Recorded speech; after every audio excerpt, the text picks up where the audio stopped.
গরু সম্বন্ধে কিছু বলো তো। আমাদের গরু দুধ দেয়। আমার মা হয়েছে এক, আমার গরু আর একটা আমরা বলতে গেলে মা।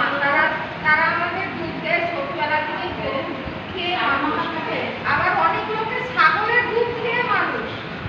কিন্তু ছাগলের দুধ খেয়ে মানুষ ছাগল কিন্তু ছাগলই হয়, গরু গরুই হয়।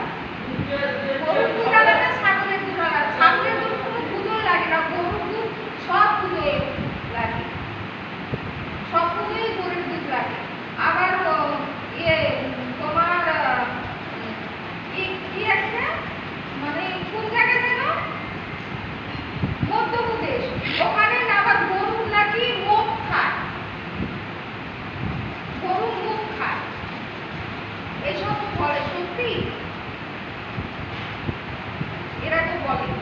কিন্তু গরু আমাদের অনেক উপকার করে, গরু চাষ করে, গরু সব কিছুই করে। গরু আমাদের গরু আছে বলে মানুষ বেঁচে আছে।